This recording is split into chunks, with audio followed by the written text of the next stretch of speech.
Hi, my name is Susie Earle, and I have been employed with the district since March of 2018 with the Head Start program in the Kansas City Public School District. I have been in the early child care field since 1995. In-person learning, I feel, is the beginning of normalcy for me.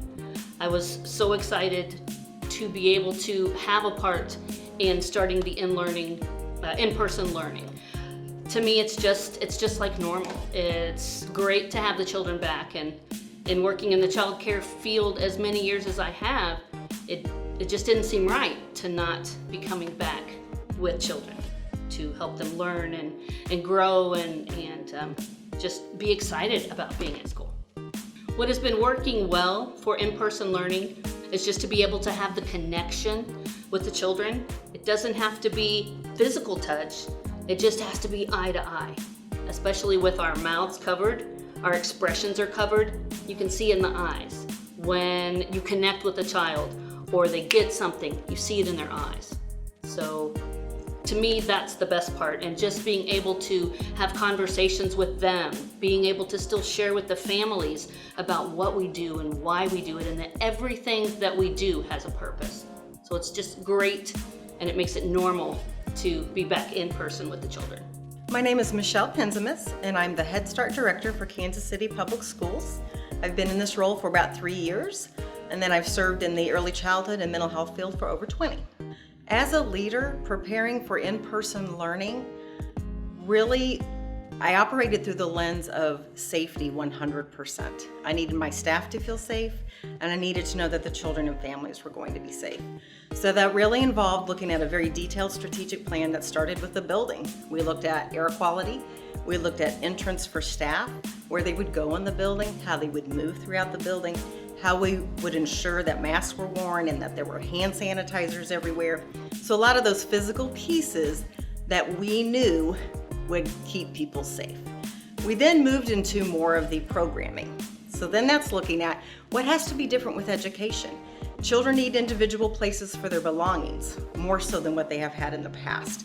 We needed to limit the classroom size. We needed to ensure that that we had sinks in our classrooms. We don't have those here at Woodlands, so I purchased portable sinks for them so they could do hand washing. We interviewed staff. What do they think that they need? How will they feel safe? What do they want us to look at?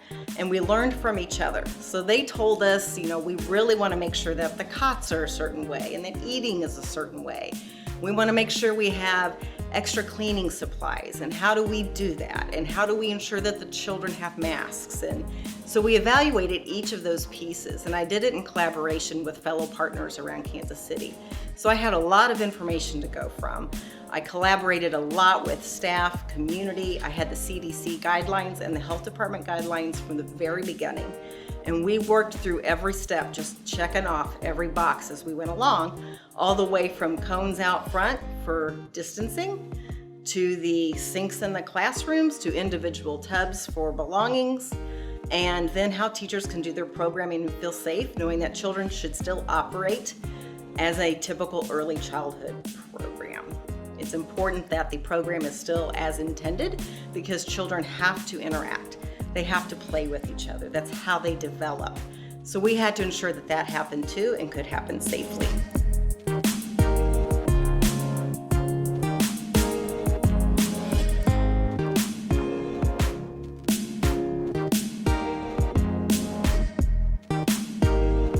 We've made a few adaptations for the classroom to be able to have in-person learning.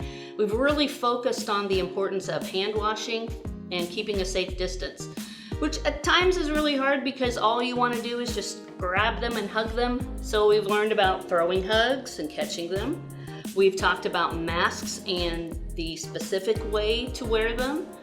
There have been, of course we've always worked on having a safe and healthy classroom where we wash hands, but we do it just a little bit more often.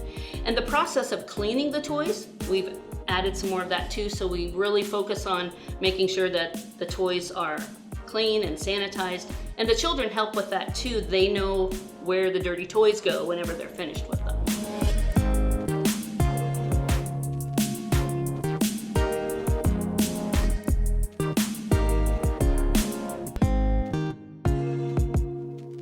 message to teachers is that you can do this. We actually have learned that we are in more control of our safety than we realized.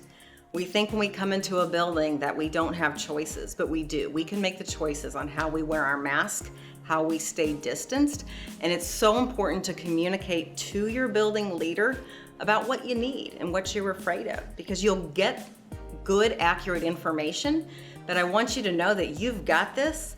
You are in charge of your health and safety in more ways than you realize. And there is so much support on the leadership level. I can't even begin to tell you how much support I have had as a leader, and you will get that as well. So hang in there, you've got this.